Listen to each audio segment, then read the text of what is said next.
안녕하세요. 저는 딸아이를 키우고 있는 돌싱녀입니다. 저는 약 8년의 결혼 생활을 정리하고 이혼을 하게 되었는데요. 제가 이혼을 하게 되는 그날 TV에서나 보던 천벌이 있다는 것을 깨달았네요. 모두들 제 이야기가 궁금하실 텐데 지겨운 서로는 이만하기로 하고 바로 시작해 보겠습니다. 재미나게 들어주세요. 저와 남편은 결혼 7년 차를 맞이하고 있던 부부였어요. 저희에겐 눈에도 넣어도 아프지 않은 5살 된 딸아이가 있었습니다. 이제 5살이니 싫고 좋음을 표현하고 제법 대화가 통하긴 하지만 아이는 아이인지라 육아가 고된 건 어쩔 수 없는 일이었죠. 고된 육아와 사회생활로 지친 남편과 저 사이엔 사랑보단 동료애가 가득했고 그랬기에 어느 순간부터 사랑한다는 말 대신 힘내자, 수고했다는 말이 오가고 있었어요. 그렇다고 해서 그런 관계에 불만이 있다던가 섭섭함은 없었어요. 죽고 못 살아 결혼까지 했다고 한들 언제까지나 사랑만으로 살 수도 없는 노릇이고 남편과 제 사이에 사랑이 지고 피어난 동료애는 사랑이 밑바탕 되었기에 가능한 것이라 생각했기 때문이었어요. 이렇듯 남편과 제 사이엔 동료애라도 있었는데 시댁과의 관계에선 미운 정만 남은 상태였어요. 아니, 미운 정도 아닌 그냥 미운 상태였어요. 그 이유는 제가 아들을 못 낳았다는 이유 때문이었는데요. 남편은 누나 3명의 아들 하나로 아들 하나를 낳기 위해 갖은 노력을 다해 겨우 낳은 아들이었죠. 그런 아들이 결혼을 해서 딸 하나만 낳고 아들 소식이 없으니 그 원망들이 만만한 저를 향해 쏟아졌어요. 간혹 시누이들이 이런 사실을 알고 제 편을 들어주며 이런 말을 해주곤 했어요. 엄마, 아들 소식 없는 걸 왜 올케한테 뭐라고 그래? 아들 낳고 싶다고 생각만 하면 낳게 되는 것도 아니란 걸 다른 사람도 아닌 엄마가 더 잘 알면서. 그러고 이세 문제는 쟤들이 알아서 할 문제지 엄마가 나서서 이래라 저래라 할 문제가 아니라고. 그러니까 제발 올케 좀 그만 괴롭혀요. 이런 말을 듣고도 시모는 무시하기 일쑤였는데 가끔 입을 연다면 이런 말을 하곤 했습니다. 출가 외에는 조용히 해. 이건 우리 집안 문제니까 넌 네 시댁일이나 신경 쓰라고. 이렇듯 출가 외인이라 줄을 그어버리는 시모를 보며 시누이들은 혀를 내두르며 한숨을 쉬었고 저의 편을 더 들어주려고 했지만 시누이들도 시누이 가정이 있으니 단단한 방패막이 되어주기란 힘든 것이 현실이었어요. 시부는 저에게 아들 하나 못 낳은 며느리라고 제 말에는 대답도 하지 않고 무시했고 시모는 갖은 말로 저에게 상처를 주곤 했습니다. 멀리 떨어져 살았던 터라 자주 오갈 수 있는 건 아니었지만 전화로 하는 시집살이 또한 만만치 않았기에 저는 정신적으로 피폐해졌어요. 시모는 적어도 일주일에 한 번은 꼭 전화가 와 저를 닥달하곤 했는데 그때마다 주제는 손자가 주를 이루었죠. 어디니? 바쁘니? 지금 회사라서요. 무슨 일 있으세요? 예, 네가 지금 회사 다닐 때니? 회사 다닐 시간에 병원이나 다녀보란 말이야. 아니면 점집이라도 가보던가. 이대로 우리 집 대 끊어놓을 생각 아니면 뭐라도 노력이라도 좀 해보란 말이다. 어머님, 제가 병원에 가고 싶다고 한들 아무 소용없는 거 아시잖아요. 그이가 하윤이 하나면 만족한다고 하는데 제가 뭘 더 어쩌겠어요. 저 혼자 병원 가서 되는 것도 아니고. 저한테 계속 이러지 말고 하윤이 아빠를 먼저 설득해 보세요. 너도 설득 못하는 걸 내가 어떻게 설득하니? 넌 네 남편 하나 못 구워 삼고 뭐하니? 내가 정말 너만 보면 답답해 죽겠다. 뭐 하나 제대로 하는 게 없어. 어머님도 설득 못한 어머님 아들 저라고 뭐 되겠어요? 어머님 아버님 마음 모르는 건 아닌데 사실 저희는 하윤이 하나로 만족해요. 요즘 같은 세상에 아들 딸이 뭐가 중요하다고 매번 이러세요. 그러지 말고 이제 포기해 주세요. 정 포기가 안 되면 어머님 아들 먼저 설득하시던가요. 이것 봐. 내가 이럴 줄 알았다니까. 네가 딸 하나 낳고 그걸로 만족한다 생각하고 있는데 아들이 생기겠어? 빌고 또 빌어도 가지기 힘든 게 아들이야. 그러니까 그런 생각은 하지도 말고 뭐든 노력해보란 말이야. 너 아들 못 낳으면 다신 이 집에 발걸음도 못하게 할 테니 그런 줄 알아. 오지 말라고 하면 누가 겁이라도 먹는 줄 알았는지 으스대며 말하는 꼴을 보니 참 코웃음이 다 나오더라고요. 그렇게 해주시면 저도 감사하죠. 어머님이 먼저 그렇게 말씀하셨어요. 아들 못 낳으면 시댁에 올 필요도 없다고. 시모의 으스대는 꼴에 마음의 소리가 나버렸고 시모는 제가 그것만은 절대로 안 된다고 빌기라도 할 줄 알았는지 도리어 고맙다고 하는 제 말에 당황한 듯 말까지 더듬으며 되묻더라고요. 뭐야? 그렇잖아요. 아버님은 제가 무슨 말을 해도 들은 척도 안 하시고 어머님은 제가 갈 때마다 말로 상처 주는데 저라고 뭐 가고 싶어서 간 시댁이었겠어요? 도리는 다 하고자 해서 갔던 거 아닐까요?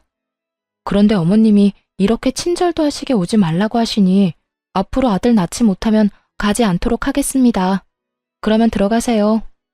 귓등으로 듣는 것도 하루 이틀이지 어느 순간부턴 저도 제 할 말은 하며 살게 되었고 시모는 그때마다 파르르 하며 화를 냈지만 그 순간뿐 다시 연락이 오곤 했어요. 하루가 멀다고 어느 날은 임신 종용, 하루는 옆집 개가 출산을 했는데 순혼만 낳았다. 이런 말을 듣고 있노라면 정말 정신병에 걸릴 것만 같더군요. 이런 모든 것들이 너무 힘들어 남편에게 하소연이라도 하고 있으면 언제나 결론은 남편이 시모에게 다시 이야기한다는 말이었어요. 여보, 오늘 또 어머님 전화 오셨어. 글쎄 오늘은 아들 못 낳을 거면 시댁에 오지도 말라고 하시더라. 그래서 안 간다고 하고 끊어버렸어. 끊고 나서도 내가 왜 이런 말을 듣고 있어야 하나 싶더라니까. 한두 번도 아니고 그냥 그러려니 해. 그렇게 매번 스트레스 받아 하면 당신만 힘들어. 정 안 되면 나한테 전화하라고 말하라고 해. 사실대로 말하면 되지. 당신은 둘째 가지려고 하는데 내가 싫어한다고. 내가 그 말을 안 했을까 봐서? 다 했어. 그런데도 어머님은 오로지 나만 잡으니까 문제지. 아니, 어머님도 아들 못 낳아서 그 시집살이를 당했다면서 어떻게 나한테 그렇게까지 하실 수가 있지? 아마 엄마는 본인 당한 거에 비하면 이건 아무것도 아니라고 생각하고 있을걸? 하여튼 너무 마음에 담아두지 말고 한 귀로 듣고 한 귀로 흘려. 나도 엄마한테 다시 말할 테니까. 그런데 여보, 진짜 우리 둘째 가지는 건 싫은 거야? 둘째도 딸이면 어쩔래? 나는 좋지만 당신은 더 힘들지 않겠어? 그리고 애 하나 키우는데 돈이 얼마나 드는데 쉽게 내릴 결정은 아니지. 아무리 아들 낳으면 아버지가 크게 한몫 주신다고 해도 그건 정말 아들 낳았을 때 일이고 난 지금 우리 딸만 해도 만족해. 그래, 나도 우리 딸만으로도 충분히 행복한데 워낙 스트레스 받으니까 이야기해봤어. 그래, 나도 엄마한테 다시 이야기할게. 늘 결론은 같았고 남편이 시모에게 다시 말한다고 한들 달라지는 점은 없었어요. 하지만 대화를 나누며 싸우는 것도 아니었고 그런 대화 와중에 감정이 상하는 것도 아니었기에 시댁과의 감정은 좋지 않다고 해도 남편과의 관계는 끈끈하다고 믿어 의심치 않고 있었죠. 이런 남편이 어느 순간부터 점점 변해가고 있다는 생각이 들기 시작하더군요. 당시 딸은 어린이집을 다니고 있었는데 아침엔 출근길에 제가 등원을, 오후엔 남편이 퇴근길에 하원을 해주고 있었어요. 그런데 아이를 데리러 갈 시간이 지났는데 남편이 전화도 받지 않고 오지도 않는다는 연락이 심심치 않게 오더라고요. 여보, 어디야? 아직 회사야? 지금 가고 있어. 지금? 이렇게 늦을 것 같으면 선생님한테 연락을 해줘야지. 정 안 되면 나한테라도 연락했으면 내가 일찍 마치고 갔을 거 아냐. 요즘 따라 왜 이래? 혹시 회사에 일찍 나온다고 말하기 곤란한 상황인 거야? 일 처리하다 보면 이런 일 저런 일 다 생기는 거 당신도 알잖아. 나도 시간 내에 어떻게 해서 끝내보려고 정신없이 일하다가 연락 못한 거라고. 나라고 안 하고 싶어서 안 한 게 아니란 말이야. 하여튼 앞으로는 안 될 것 같으면 미리 연락할 테니까 잔소리 좀 그만해. 잔소리하는 게 아니라 그런 상황이면 내가 하윤이 데리러 가면 되니까 미리 말해달라고 하는 거야. 사람 말을 왜 그런 식으로 예민하게 받아들이는 거야? 그렇지 않아도 정신없는데 당신까지 전화로 이러니까 그렇지. 지금 어린이집 앞이니까 끊어. 집에서 이야기하자고. 나리선 목소리에 짜증 가득한 말투. 남편이 예민한 상태라고 생각하긴 했지만 바쁜 시즌이기도 했고 아이 때문에 다른 사람보다 일찍 퇴근해야 하니 나름대로 예민해질 수밖에 없는 사정이 있겠거니 했어요. 거기에다 저 역시 회사 일로 정신이 없어 그냥 그러려니 하고 남편의 말을 믿고 넘긴 것이었죠. 그렇게 예민해진 남편의 눈치를 살피던 어느 날이었어요. 시모가 아무런 말도 없이 집으로 찾아왔더라고요. 때마침 주말이었던 터라 집에 있을 거라 확신하고 아침 7시부터 불시에 들이닥친 것이었어요. 어머님, 이 시간에 연락도 없이 무슨 일이세요? 아침부터 어디 갈 일은 없을 테니 연락도 없이 왔지. 하윤이는 일어나 있을 테고 우리 아들은 자니? 아, 네. 하윤이 아빠는 어제 늦게 들어와서 아직 자고 있고 하윤이는 아까 일어나서 놀고 있어요. 하윤이 아빠 깨울까요? 됐다, 둬라. 피곤한 사람 깨우긴 왜 깨워? 아이고, 일단 이거부터 받아봐라. 무거워서 팔 떨어지겠어. 시모는 끙끙거리며 저에게 박스를 건넸고 받아서 들었더니 한약이더라고요. 어머님, 이게 무슨 약이에요? 무슨 약이긴 네 약이지. 임신 잘 되는 약이야. 용하다는 데서 지어왔는데 그 약 먹고 아들 낳은 사람이 한두 사람이 아니다더라. 이거 먹기만 하면 아들은 무조건 낳는다고 하니 빼놓지 말고 먹기나 해. 내가 큰맘 먹고 큰돈 주고 사온 거니까. 세상에 그런 약이 도대체 어디 있냐고 말하고 싶은 걸 얼마나 참았나 모릅니다. 하고 싶은 말을 곧이곧대로 다 했다간 괜한 말만 길어질 것이 뻔했기에 그냥 참기로 한 것이었죠. 시모는 한약을 제게 건네고 딸이 있는 거실로 가며 아침을 차리라고 했고 전 일단 밥부터 먹이고 보내자 싶었어요. 그렇게 주방에서 상을 차리는데 거실에서 시모의 말소리가 들린다 싶더니 딸의 우는 소리가 들려오더라고요. 네가 그냥 나올 게 아니라 뭐라도 하나 달고 나왔으면 내가 이 고생은 안 해도 될 텐데. 넌 도대체 엄마 뱃속에서 뭐 했니? 남들 다 달고 나오는 거 하나 안 달고 나오고. 어휴, 꼴 보기 싫으니까 방에 가서 놀아. 시모가 딸을 마땅치 않아 한다는 건 익히 알고 있긴 했지만 직접적으로 딸에게 저딴 말이나 한다거나 저런 행동을 한 적이 없었기에 딸만큼 저 역시 놀랐어요. 이럴 줄 알았다면 한 공간에 두 사람을 두는 일도 없었을 텐데 설마 저딴 말을 아이에게 할 거란 생각도 못했던 것이었죠. 시모는 딸에게 삿대질하며 방으로 들어가라고 고함을 지르고 있었고 딸은 시모의 모습에 놀라 울고 있더군요. 그 순간 정말 피가 거꾸로 솟는 느낌이 들어 딸아이를 안방 남편의 품에 안겨주고 거실에 나와 시모에게 소리를 질러버렸어요. 지금 뭐 하는 짓이세요? 왜 애꿎은 하윤이한테 이러세요? 내가 뭘 어떻게 했다고 그러니? 못할 말한 것도 아니고 없는 말한 것도 아닌데. 그런 말은 애한테 할 말도 아닐 뿐더러 그런 행동은 절대로 하면 안 되는 행동인 거 모르세요? 애가 얼마나 놀라고 상처받을지 그런 생각은 전혀 안 하시냐고요. 어머님한테 하윤이는 손주도 아니에요? 어쩌면 손주한테 그런 식으로 행동할 수 있냐고요. 내 아들 딸이니 손주가 맞긴 하다만 달가운 손주가 아니란 건 너도 잘 알지 않니? 내 입장에서 머리라도 한 대 콱 쥐어받고 싶은 걸 그냥 눈앞에서 사라지라고 해준 거다. 그러니까 네가 지금 나한테 화낼 게 아니라 고맙다고 해야 할 상황이다 이 말이야. 그런 말이나 하실 거면 그냥 돌아가 주세요. 뭐야? 그런 말 같지도 않은 말씀 하실 거면 그냥 돌아가시라고요. 여긴 엄연히 저희 집이고 저희 딸 공간이에요. 저희 공간에서 그런 말 하는 거 저 굉장히 불쾌하고 싫습니다. 그러니 돌아가 주세요. 이미 전 시모와 마주하기도 싫은 상태였고 그랬기에 당장 나가라는 제 말은 꽤 단호했어요. 시모도 그걸 느낀 것인지 하나마나한 아들집 유세를 펼치며 저의 길을 누르려고 애쓰더군요. 이게 어디 시어미한테 가라 마라 명령질이야? 너희 공간? 웃기고 있네. 여긴 엄연히 내 아들 집, 내 아들이 사는 공간인데 왜 내가 나가야 해?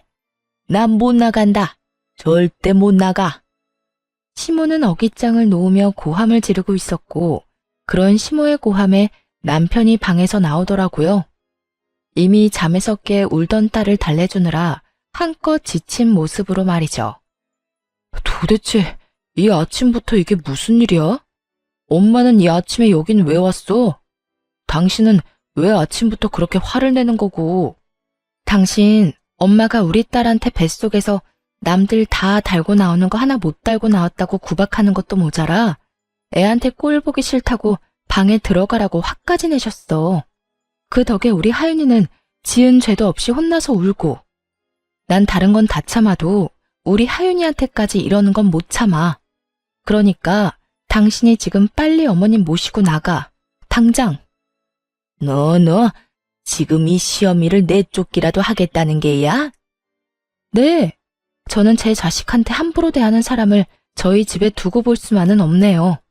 그게 어머님이라 할지라도 말이에요.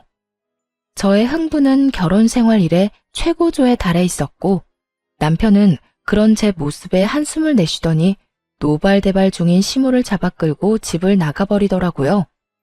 남편이 시모를 데리고 나가버린 후 아무래도 남편이 돌아오면 말싸움을 할 것만 같았어요. 그렇지 않아도 많이 놀랐을 딸아이에게 그런 모습까지 보여주고 싶지 않았어요. 그래서 딸아이를 친정에 맡기고 돌아와 남편을 기다렸어요. 이참에 확실하게 마무리 지어야 한다는 생각이 강하게 들더군요. 그렇게 제가 마음을 다잡는 사이 남편이 집으로 돌아왔고 대화를 시작했어요. 여보, 앞으로 한동안 당신 집이랑 멀리하고 지내고 싶어. 다신 이런 상황 우리 딸이 겪게 하고 싶지 않아. 오늘 일은 엄마가 심했단 거 나도 인정해. 그런데 아무리 그렇다고 해도 그건 아니지. 당신이 우리 집 하나뿐인 며느리인데 말이 좋아야 한동안이지. 그 말은 그냥 연을 끊겠다는 말하고 같은 말이잖아. 그건 앞으로 어머님, 아버님 행동에 따라 달라지겠지. 지금처럼 계속 나랑 내 딸 무시하고 구박하면 연이 끊길 테고, 그렇지 않고 있는 그대로의 우리를 받아들여 준다면 다시 왕래하고 지내지 않겠어? 나도 무조건 연을 끊겠다는 말이 아니야. 단지 이런 식은 아니라는 거야. 어린애가 뭘 안다고 애한테 그런 말을 하냐 이거야. 심지어 어머님은 그런 행동을 해놓고도 본인이 잘못했다는 인지조차 없으셔. 그런 사람을 내 딸 곁에 계속 방치하겠다고? 난 절대 싫어. 방치하겠단 말이 아니잖아. 피할 게 아니라 부딪히면서 설득하자는 말이야. 이런 일 있었다고 연을 딱 끊어버리면 부모님이 우릴 뭐라고 생각하겠어? 미워하기만 하다가 결국 그렇지 않아도 미워하는 우리 딸을 더 미워하시겠지. 당신은 그런 걸 바라는 거야? 애초에 그게 잘못된 거야. 어떻게 본인들 손주를 그렇게 미워할 수가 있는 거냐고. 아들이 아니라 딸이라서? 그런 이유로 미워하는 티를 애한테 팍팍 내는데 그런 게 잘못됐다는 거 당신은 정말 몰라서 그래? 우리가 부모니까 우리가 딸을 보호해야 하는 게 맞는 거 아니야? 하여튼 나하고 하윤이는 한동안 시댁엔 안 갈 거니까 그런 줄 알고 어머님께도 우리 집에 오지 말라고 해줘. 당신이 전하지 않으면 내가 직접 말할 테니까 그런 줄 알고. 전 이때도 그렇고 지금도 그렇고 제가 틀린 말 했다고 생각하지 않습니다. 시모의 행동은 선을 넘었고 상식을 벗어난 수준이었어요. 시부모님 입장에서 손이 귀한 집에 손주 한번 안아보지 못해 섭섭하고 안달이 난 마음을 이해하지 못하는 것은 아니었어요. 하지만 본인 아들이 그렇게 둘째는 싫다고 하는 가운데 그 비난의 화살을 저와 제 딸에게 쏘아버리는 건 저로서는 절대 용납할 수도 용납해서도 안 되는 일이라 생각했습니다. 그래서 전 남편에게 제 뜻을 굽히지 않고 말하게 되었고 남편은 그저 시댁의 입장에서만 생각한다 싶더니 결국 저의 성격을 트집잡아 화를 내기 시작하더라고요. 당신 진짜 이런 사람이었어? 무슨 여자 성격이 이렇게 대쪽 같아? 좀 아닌 것 같아도 상황에 따라서 좀 굽힐 줄도 알아야지. 하나부터 열까지 무조건 당신 말대로, 당신 뜻대로 다 해야 그 직성이 풀리는 거야? 이런 상황이니까 굽히지 않는 거야. 내가 지난 결혼 생활 동안 이렇게까지 싫다고 한 적이 있었어? 누구보다 잘 아는 사람이 왜 그런 식으로 말해? 아, 됐어. 당신한테 진짜 실망이 크다. 난 당신이 이런 여자인 줄 꿈에도 몰랐다. 당신이 뭐라고 하든 난 우리 집에 갈 거니까 당신은 당신이 하고 싶은 대로 해. 더는 이 이야기 하지도 말자. 진짜 질리니까. 치열한 말다툼 끝에 남편은 마음대로 하라고 아주 큰 소리를 지르며 방으로 들어가 버렸고, 그렇게 저희의 각방살이가 시작되었어요. 다음날 딸을 데리러 친정에 갔더니 엄마가 굳은 표정으로 절 조용히 부르더라고요. 딸, 너 이것 좀 봐라. 굳은 표정으로 엄마가 저에게 건네준 것은 다름 아닌 딸이 그린 그림이었어요. 딸, 남편, 저로 추정되는 사람이 나란히 서 있는 그림이었는데, 도무지 이상한 점이 없는 그림을 건네주는데 엄마의 표정이 너무나도 굳어있어 의아했죠. 이게 왜? 무슨 문제 있어? 나도 아무 문제가 없는 줄 알았는데 하윤이가 이 그림을 그렸길래 내가 누구냐고 물어봤는데 글쎄 이 여자가 네가 아니라 언니라고 하더라. 내가 몇 번이나 물었는데 계속 언니라고 그랬어. 아빠 친구 언니라고. 이게 무슨 일이니? 뭐? 확실해? 엄마가 아니라 언니래? 그래. 몇 번이나 물어서 애가 짜증을 다 내더라니까. 너 정서방이랑 무슨 일 있니? 이거 엄마가 보기엔 보통 일 아닌 것 같아. 엄마의 말대로 보통 일은 아닌 것 같았어요. 물론 아이의 말을 100% 신뢰할 수 있는 건 아니었지만 같은 말을 반복해서 한다는 건 그만한 이유가 있기 때문이었죠. 결국 전 남편을 믿기 위해 남편에게 사람을 붙이게 되었습니다. 이렇게 오해만 쌓여나가다간 우리 부부 사이에 모르긴 몰라도 큰일이 벌어질 것이 뻔했기 때문이었죠. 흥신소의 연락을 기다리면서도 얼마나 바라고 또 바랐는지 모릅니다. 제발 딸의 착각이기를, 제발 제 결혼 생활의 종지부를 이런 식으로 찍게 하지 말아달라고 말이죠. 하지만 저의 이런 바람과는 달리 흥신소에서 전해온 소식은 제 결혼 생활의 끝을 알리고 있었고, 제가 모르고 있던 현실은 정말 충격 그 자체였습니다. 안녕하세요, 사모님. 조사해본 결과 남편분은 외도를 저지르고 있는 것이 맞았습니다. 상대는 남편분이 다니고 있는 회사 근처 카페에서 일하는 알바생으로 나이는 25살이더라고요. 접근은 먼저 남편분이 했고요. 상간녀 역시 남편분이 유부남인 거 다 알고 있더라고요. 25살 어린 나이에 남편분을 정말 사랑해서 만나는 것 같지는 않고 아마 남편분이 어느 정도 가진 것이 있다는 사실을 알고 관계를 유지하고 있는 듯 했어요. 상간녀 집안은 더 조사해봐야 알겠지만 그렇게 부유한 집안은 아닌 듯 하고요. 일단 여기까지고요.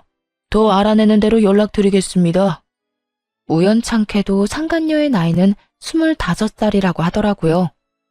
남편을 처음 만났을 때 제 나이가 25살이었는데 참 많은 생각이 오가더군요. 들어보니 남편이 이때껏 딸 어린이집에 갑자기 늦기 시작한 건 전부 상간녀 때문이었는데, 상간녀의 아르바이트가 끝나고 상간녀와 함께 딸을 데리고 간 것이었어요. 상간녀의 아르바이트 시간을 비교해보니 계산이 되더군요. 딸과 함께 남편과 상간녀가 찍힌 사진을 보는데 정말 치가 떨렸어요. 외도를 저지른 것도 치가 떨리는데 그 더러운 현장에 딸도 함께 데리고 있었다는 사실이 저를 더욱 화나게 했어요. 그 모진 순간들에도 저는 남편을 정말 믿었는데, 그랬기에 지금까지 버틸 수 있었던 것이었는데, 처음 안 순간부터 해서 지금까지 함께한 세월이 얼만데 어떻게 그런 우리의 시간을 이런 식으로 마무리하게 만드나 싶더군요. 남편에 대한 배신감은 생각보다도 컸고, 외도 사진들을 보며 얼마나 울고 또 울었나 몰라요. 연애 시절 저를 향하던 남편의 미소를 사진에서 보는 순간 전 아이를 위해서라도 이혼을 해야만 한다는 생각이 들더군요. 더는 남편에겐 저와 딸이 있는 가정은 필요 없어 보였으니까요. 그렇게 전 친정 부모님께 모든 사실을 털어놓고 딸을 부탁드리고 이혼 준비를 시작했어요. 증거가 명확한 덕분에 이혼 준비는 수월하게 진행되었고 마무리가 될 무렵 상간녀를 찾아갔습니다. 어떤 여자인지 직접 보고 싶었거든요. 상간녀가 일하는 가게에 들어서는 순간 저를 알아본 상간녀의 표정이 순식간에 굳더군요. 저는 주문도 하지 않은 채 테이블로 가서 앉았고 그런 제 테이블로 상간녀가 물을 가지고 와 맞은편에 앉더라고요. 무릎을 꿇고 비는 건 아니더라도 최소한 죄 지은 얼굴이라도 할 줄 알았는데 예상과는 달리 상간녀는 당당하게 저에게 이런 말을 했어요. 남의 직장까지 왜 찾으러 온 거예요? 저한테 무슨 할 말이 있다고. 정말 뻔뻔하기가 하늘을 찌르지 않나요? 상간녀는 귀찮아 죽겠다는 표정으로 저에게 이런 말을 했고 전 그런 상간녀를 쏘아보며 이렇게 말해주었어요. 몰라서 물어? 도대체 얼마나 뻔뻔한 인간이길래 유부남이나 만나고 돌아다니나 싶어 그 면상이나 보러 왔는데 생각보다 더 뻔뻔하네. 나 방금 깜짝 놀랐잖아. 너무 당당해서 내가 상간녀라도 된 줄 알았어. 제가 당당하지 못할 이유가 없잖아요. 말이야 바른 말이라고 남편 관리 못한 사람이 잘못이지 제가 무슨 잘못이 있겠어요? 전 그저 제가 좋아 죽겠다는 오빠 마음 받아준 것밖에 없다고요. 아, 그러니까 넌 유부남이든 말든 널 좋아 죽겠다고 하니 불륜을 저지른 것 뿐이라는 거네?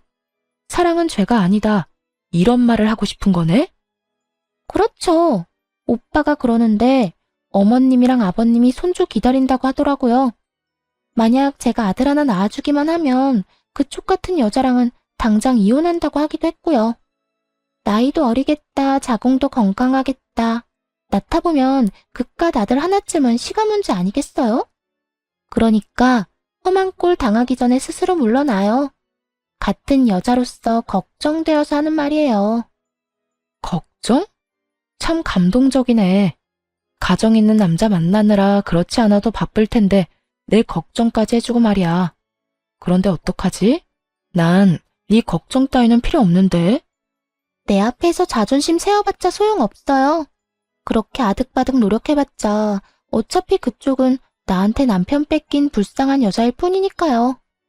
그러니 내가 한 말 너무 고깝게 듣지 말고 새겨들어요.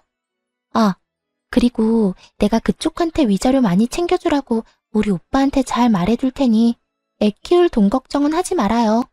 나 그렇게까지 못된 사람은 아니거든요. 찾아올 때만 해도 조용히 있다가 가려고 했는데 상간녀 하는 꼴을 보니 그냥 가선 안 될 일이더군요. 남의 가정을 파탄으로 몰고 간 주제에 당당해도 너무 당당한 꼴을 짓밟아줄 필요가 있다고 생각했어요. 그래서 전 그대로 자리에서 일어서 상간녀의 뺨을 내리쳐버렸어요. 양쪽 뺨 다 말이죠. 갑자기 일어난 상황에 가게 한 모든 시선은 저희에게로 향했고 전 상간녀를 향해 이렇게 말해주었어요. 뭘 그렇게 봐. 네가 내 남편을 빼앗아 갔는데 이 정도는 해야 내 속이 풀리지 않겠니? 위자료? 잘 말해주면 좋지 나도. 그런데 내 위자료는 내가 알아서 잘 받아낼 수 있으니까 걱정하지 마. 참고로 너한테도 받아낼 생각이니까. 너도 돈 준비하는 게 좋을 거야. 금액이 네 생각보단 꽤 클 거야. 그러니까 넌 돈 준비나 똑바로 하고 아들 낳을 준비나 해. 너도 나처럼 아들 못 낳으면 네 오빠가 또 바람 피울지 누가 알겠니? 그럼 나는 이만 가볼 테니까 그딴 쓰레기 같은 집안에서 다 같이 한번 잘 썩어봐. 상간녀는 저를 노려보며 부들부들 떨고 있었고 전 그런 상간녀를 뒤로 한 채 집으로 돌아왔습니다. 소파에 앉아 얼얼한 손을 식히고 있는데 화가 난 남편이 집으로 들어와 저에게 따져묻기 시작하더군요. 야, 너 꼭 거기까지 찾아갔어야 했어? 너랑 내 문제인데 왜 M&A를 찾아가서 그 곤욕을 겪게 만들어? 그 순간에도 남편은 제가 외도 사실을 안 것 자체에는 관심조차 없었고 그저 상간녀가 겪게 된 상황만 불만이 가득해 보이더라고요. 정말 5만 정이 다 떨어진다고 그러죠? 저는 남은 정이 없다고 생각했는데 그렇지 않았는지 노발대발 남편을 보고 있는데 정이 뚝뚝 떨어지는 느낌이 들었어요. 이게 어떻게 너랑 내 문제만 돼? 그리고 곤욕? 나는 내 남편과 내 딸의 아빠를 잃게 생겼어. 그런데 그까짓 일이 곤욕이래? 그래, 네가 오늘 찾아가서 그 난리를 피워준 덕분에 유진이 일자리도 잘리고 얼굴까지 못 쓰게 됐더라. 네가 때렸다며? 그러면 내가 거기까지 그냥 인사만 하려고 간 줄 알아? 그리고 똑바로 알기나 해. 딱 2대 때렸어. 그 2대로 걔 얼굴이 못 쓰게까지 됐다고 하면 걔 얼굴에 문제가 있는 거야. 알겠어? 진짜 못 쓰게 만들어주려다가 겨우 참은 사람 그만 건드려. 진짜 이해가 안 돼서 하는 말인데 지금 당신이 뭘 잘했다고 나한테 큰 소리야? 지금 무릎 꿇고 제발 이혼해달라고 빌어야 하는 상황인 거 몰라? 너 지금 내가 이혼 안 해주면 이혼도 못해. 배운 만큼 배웠다는 사람이 몰라서 이렇게 내 앞에서 당당한 거야? 내가 바람 피운 것까지 다 알게 됐는데 당신이 나랑 계속 살겠어? 그럴 리가 없잖아. 그동안 허투루 산 건 아니었나 보네. 그건 아는 걸 보니 말이야. 그래, 나 이혼할 거야. 그런데 그냥 편하게는 이혼 못 해주지. 원하는 게 뭐야? 양육비 다 필요 없으니까 이 집 나한테 넘겨. 위자료도 물론 줘야 할 거고 나 상간녀 소송도 할 거니까 그런 줄 알아. 뭐? 이 집을 넘기라고? 그게 말이나 돼? 이 집 살 때 내 돈도 절반 들어갔고 그 절반만 넘기는 건데 뭐 그렇게 쪼잔하게 굴어. 이 이혼 하루라도 급한 사람은 내가 아니라 너 아니니? 얼른 그 여자랑 살림 차리고 아들 하나 낳아야 할 거 아니야. 그 여자는 그런 삶을 원하는 것 같던데. 남편은 고민하는 듯 싶더라고요. 집을 넘기는 것이 아깝긴 하지만 25살의 어린 상간녀를 잃는 것이 더 아까웠던 남편은 결국 저의 뜻대로 해주기로 했습니다. 정말 최악 중에 최악이지 않나요? 딸의 면접 교섭권도 포기하고 오로지 어린 여자 하나에 미쳐서 모든 것을 넘겨버리는 그 꼴이 말입니다. 그렇게 미쳐준 덕에 저는 제가 원하는 걸 다 가지긴 했지만 한심한 마음이 드는 건 어쩔 수가 없더라고요. 어쨌든 저는 이혼을 진행하게 되었고 상간녀 소송도 진행해 위자료를 받을 수 있었어요. 여러 가지 소송이 진행되며 상간녀와 전 남편이 조금씩 다투는 모습을 보기도 했지만 그까짓 일로 헤어질 거란 기대는 하지 않았어요. 그저 저는 돈과 집을 얻었고 무엇보다 제 딸을 지켰으니 다 되었다 싶었어요. 그렇게 이혼을 하게 되었고 이혼 의사 확인서를 제출하고 비로소 완전한 돌싱이 된 날이었어요. 그간 연락 한 통 없던 전 시모에게서 전화가 오더라고요. 이혼 소식을 들었나 싶기도 했고 도대체 무슨 말을 할까 싶어 전화를 받았어요. 심한 말을 한다면 그동안 참았던 말들을 좀 해주고 싶기도 했으니까요. 그런 생각을 하며 받은 전화인데 시모는 전혀 예상치 못한 말을 하더라고요. 너 지금 어디니? 왜 병원엔 코빼기도 보이지 않는 거야? 병원이요? 무슨 병원이요? 너 어디 아프니? 왜 아무것도 모른다는 듯이 말해? 네 남편 지금 오늘 내일 하는 거 모르니? 네? 그게 무슨 말이세요? 제 남편이 왜 오늘 내일 해요? 병원에 있다뇨? 너 정말 몰랐니? 연락 못 받았어? 어쩐지 네가 왜 안 오나 했다. 네 남편 그저께 화물차랑 교통사고 나서 지금 병원이다. 사고가 크게 나서 수술을 했는데도 하반신 마비는 피해갈 수 없다고 하더라. 수술 끝내고 나온 지가 언젠데 아직까지 의식도 없다고. 도대체 그 시간에 왜 고속도로 근처에 있었는지 모르겠어. 전 남편의 전화는 차단을 해버렸고 나머지 이런저런 연락을 받고 싶지 않아 전화를 꺼둔 사이에 이런 일이 일어났다니. 도대체 어떻게 된 일인가 싶었어요. 들어보니 고속도로를 올리기 직전에 사고가 난 것 같은데 그 시간에 왜 거기 있었는지 이해가 되지도 않았고요. 하지만 그런 제 궁금증은 금방 풀리게 되었어요. 어린 여자애도 같이 있었다고 하는데, 아니, 그 어린 여자가 왜 우리 아들 차에 같이 타고 있었는지 이해가 안 된다니까. 넌 뭐 아는 거 있니? 우리 아들 출장이라도 가던 길이었어? 어떻게 된 사고인지 우리 아들만 저 모양 저 꼴이고 그 여자애는 아주 멀쩡하다니까. 겉모습은 타박상밖에 없는데 뇌를 다친 건지 입은 꼭 다물고 있어서 내가 답답해 죽겠다. 너 언제 병원 올 거니? 지금 당장 올 거지? 오는 김에 하윤이도 좀 데리고 오려무나. 혹시 아니? 딸 목소리라도 들으면 정신이 돌아올지. 그래요. 전 남편은 저와의 이혼을 기념하기 위해 상간녀와 여행을 떠나던 도중 사고가 난 것이었어요. 생각보다 크게 난 사고에 남편은 하반신 마비가 되어버렸고 상간녀는 크게 다치지 않아 의식이 돌아오긴 했지만 신분 상승의 꿈을 눈앞에 두고 무산되어 버리자 그 충격에 입을 다물고 있었던 것이었어요. 전 아무것도 모르고 딸아이까지 들먹이며 당장 병원으로 오라는 시모에게 모든 사실을 알려주기로 했어요. 어머님, 아니, 아줌마, 저 이제 아줌마 며느리 아니에요. 무엇이 어쩌고 저쩌고 해? 아줌마? 며느리가 아니야? 네, 저 오늘부로 이혼 확정나서 서류도 다 정리됐고요. 이제부터 아줌마 며느리는 제가 아니라 거기 입 꼭 다물고 있는 그 어린 여자애가 아줌마 며느리예요. 말이 되는 소리를 해라. 저 젊은 여자애가 왜 내 며느리야? 너 지금 어디 아프니? 그렇지 않고서야 그런 말도 안 되는 소리를 해. 아줌마 능력 좋은 아들이 글쎄 25살짜리 여자랑 산다고 가정을 버렸지 뭐예요? 그러니 제가 아니라 그 망연자실에서 아무 말도 안 하고 있는 그 여자애가 아줌마 며느리 아니겠어요? 이제 전 엄연한 남이니까 남한테 전화해서 엄한 소리 하지 말고 예비 며느리한테나 가보세요. 저는 전화를 끊어버렸고 바로 전화기를 다시 꺼버렸어요.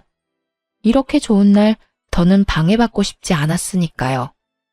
그렇게 집으로 돌아와 생각을 정리하는데 아무리 생각해도 하늘이 저를 대신해 전 남편에게 복수를 해줬다는 생각이 들더라고요. 그렇지 않고서야 하필 이런 타이밍에 이런 소식을 들을 순 없었을 테니까요. 이런저런 생각으로 만감이 교차하던 그때 전 시모가 득달같이 집으로 찾아왔더라고요. 잔뜩 화가 난 채로 저를 남편 버린 여자로 몰아세우기 시작하는데 막장 드라마 작가가 따로 없더군요. 너, 네 남편 불구됐다고 이렇게 버리는 거 아니다. 너 그런 식으로 살면 하늘에서 가만둘지 아니? 모르긴 몰라도 너도 살아가는 내내 순탄하지 않을 게야. 이 나쁜 것, 어떻게 그런 말도 안 되는 거짓말을 하는 것도 모자라 남편은 다 죽어가는데 자기 혼자 이러고 쉬고 있어? 아줌마, 이거 잘 보세요. 내 말이 거짓말인가 아닌가. 두 눈으로 똑똑히 보고 그딴 말도 안 되는 말 계속하라고요. 저는 혼자 소설을 써대고 있는 전 시모에게 외도 증거들을 보여주었습니다. 한참을 놀란 눈을 하고 증거들을 보던 전 시모는 전 남편이 딸까지 데리고 상간녀를 만난 모습에 많이 놀란 듯 억소리까지 내더군요. 그랬겠죠. 전 남편이 딸이라면 죽고 못 사는 모습이 기억날 텐데 지금 본인의 손에 들린 사진은 다른 진실을 말해주고 있었으니까요. 이제 알겠죠? 제가 먼저 배신한 게 아니에요. 아줌마 아들이 먼저 외도를 저질렀고 그것도 모자라 그 여자 때문에 가정까지 버렸다고요. 그렇게 예뻐하던 딸 양육권까지 포기하고 가버린 건 다름 아닌 아줌마 아들이라고요. 아무리 그래도 너희가 함께한 세월이 얼만데 병원 정도는 가줄 수 있지 않니? 내가 이 나이에 그 뒷바라지를 어떻게 한단 말이니? 그러지 말고 한동안 병원 좀 가서 네가 우리 아들 병시중 좀 들어다오. 사람을 구하긴 했어도 믿을 수가 없어. 그러니까 네가 좀 가서 도우라니 말이야. 아줌마 아들이 누굴 닮아서 그렇게 뻔뻔하나 싶었더니 다 아줌마 닮아서 그리 뻔뻔했나 봐요. 뭐야? 아니 사람이 뻔뻔해도 정도가 있지. 어떻게 다른 이유도 아니고 남편이 바람 피워서 헤어졌는데 그런 전 남편 병시종을 들라고 할 수가 있어요? 진짜 궁금해서 묻는 말인데 아줌마 얼굴은 철판이라도 까셨어요? 그렇지 않고서야 이렇게까지 뻔뻔할 수는 없을 것 같아서요. 저는 제가 느끼는 감정과 더불어 머릿속에 있는 말들을 그대로 전시모에게 전해주었고, 그런 제 말에 화가 머리끝까지 난 전시모는 제 머리채라도 잡을 요량으로 저에게 달려들더군요. 전 그대로 전시모의 손과 몸을 제압해버렸고 그대로 문 밖으로 던져버렸어요. 그리곤 예전 전시모가 사주었던 한약을 바닥에 고꾸라진 전시모에게 다 던져버리곤 이렇게 말했습니다. 워낙 귀한 거라고 하니 한 첩도 안 먹었어요. 이 귀한 거 버리기엔 아깝고 저는 이제 필요도 없으니 젊은 예비 며느리 가져다 주세요. 평생의 소원이었던 손자는 품에 안아봐야 하지 않겠어요? 아들 몸이 그 모양 그 꼴이라 가능할지는 몰라도 그 여자가 아들 하나는 무조건 낳아준다고 했으니 얼른 가서 잘 구슬려 보세요. 네가 감히 나를 이딴 식으로 대해? 이딴 식으로 대해준 것만 해도 고맙다고 생각하세요. 생각 같아선 없던 죄도 만들어서 경찰에 신고하고 싶은 심정이니까. 감히 여기가 어디라고 찾아와서 이 난리예요? 여기가 어디긴? 여기 내 아들 집이지. 그래, 여기 내 아들 집인 거 잊었니? 너희가 아무리 반반 결혼했더라도 여긴 내 아들 명의로 된 내 아들 집이야. 아참, 그 말 한다는 걸 깜빡했네요. 이 집 애초에 아줌마 아들 명의였던 적 없어요. 아줌마가 하도 우겨대니까 그냥 아줌마 아들 명의로 한다고 하고 공동 명의로 해놨었어요. 그리고 이혼할 때 제 명의로 다 옮겨왔고요. 그러니까 이게 무슨 말이냐면 이 집은 아줌마 아들과는 아무 상관도 없는 제 명의, 제 집이란 뜻이에요. 그러니까 이상한 소리 하지 말고 저희 집 복도에서도 사라져 주세요. 여기에서 이러고 있는 것도 꼴 보기 싫으니까요. 저는 그대로 문을 닫아버렸고 한동안 밖은 전시모의 난동으로 인해 시끄럽더라고요. 하지만 그것도 잠시 신고정신 투철한 주민 여러분 덕분에 전시모는 쫓겨나듯 아파트를 떠나게 되었어요. 그 후 들려오는 소식엔 저에게 위자료를 주느라 빚을 낸 상간녀는 하는 수 없이 하반신 불구가 된 전남편과 함께 전시댁으로 들어갔다고 하더군요. 하지만 전시모와 전시부는 큰맘 먹고 들어간 상간녀를 아들 불구로 만든 재수없는 년이라고 하며 쉼없이 상간녀를 괴롭혔고 상간녀의 방패막이 되어야 할 전남편은 폐인이 되어 그 모든 것을 방치했다고 하더군요. 결국 견딜 수 없었던 상간녀는 야반 도주를 해버렸는지 그들의 부모는 완전 폐인이 되어버린 아들을 안고 오늘 내일 하며 살고 있다는 이야기를 들을 수 있었습니다. 이 모든 이야기를 어떻게 알았냐고요? 상간녀가 전시댁을 떠나던 날 밤 저에게 전화가 왔더라고요. 전 남편의 휴대전화에서 제 번호를 찾았다면서요. 번호를 알면 전화해도 되는 사이라고 생각했니? 어떻게 넌 끝까지 이렇게 뻔뻔하니? 내가 오죽했으면 이렇게 전화까지 했겠어요.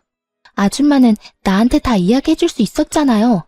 오빠 식구들이 저런 인간 같지도 않은 인간이라는 거 말해줄 수도 있었잖아요. 그때 그 한마디만 해줬더라도 내 꼴이 이렇게까지 우스워지진 않았을 거라고요. 내가 뭘 잘못했다고 사람을 쥐잡듯이 잡아요? 내가 뭘 잘못했다고 아들 잡은 년 취급을 하냐고요. 내가 그런 말을 왜 해줘? 네 말대로 남편 관수도 못해서 딴 년한테 남편 뺏긴 여자가 너한테 그런 충고할 자격이나 있었겠어? 그리고 네 인생 네가 꼬아놓고 왜 엄한 사람 탓을 해? 정신 차려 이 한심한 거사. 어린 나이 하나 믿고 남자 홀릴 땐 언제고 이제 와서 뭐가 어쩌고 저쩌고 해? 왜 말을 안 해줬냐고? 아직 험한 꼴 덜 당했지. 인생 더 나락으로 가게 한번 만들어줘봐. 네가 어디 있는지 어디서 뭘 하는데 어떻게 해서든 알아내서 실시간으로 네 시엄마한테 다 알려줘봐. 이 여자가 진짜 미쳤나? 그러기만 해요, 어디? 내가 진짜 가만 안 있어. 그러니까 피차 귀찮은 일 만들지 말고 연락 좀 하지 마. 알겠어? 그 후론 정신 나간 상간녀에게 연락이 오는 일은 없었고 그 대신 예전 시부모가 집으로 찾아오더군요. 전 문도 열어주지 않았고 그 후 집을 이사해버렸어요. 집을 옮기는 김에 친정도 이사하게 되었고 큰 집을 사 함께 지내고 있습니다. 어느새 초등학생이 된 딸은 마음이 아프지만 다행스럽게도 아빠를 찾는 일은 거의 없어요. 크면서 아빠를 찾는 일이 생길 수도 있겠지만 제가 많은 사랑을 주며 키운다면 딸도 모든 사실을 잘 이해하고 넘길 수 있을 거라 생각하고 있어요. 처음 전 남편의 외도 사실을 알았을 때 이혼을 다짐하면서도 딸 때문에 고민하지 않았던 건 아니었어요. 이혼녀 딱지는 괜찮지만 이혼녀의 자식이라는 딱지는 딸에게 지게 하고 싶지 않았기 때문이었죠. 하지만 그런 걱정과 그런 우려가 무색하게도 딸은 밝고 건강하게 자라고 있고 이혼에 대해서도 천천히 조금씩 잘 받아들이는 것 같아 여러모로 다행스러운 요즘이네요. 앞으로도 딸에게 더 많은 사랑을 주고 더 많은 시간을 함께 보낸다면 조금이라도 아빠에 대한 부재를 메워줄 수 있지 않을까 합니다. 이로써 저의 사연도 끝이 났습니다. 함께 해주신 모든 분 감사합니다. 다들 건강하세요.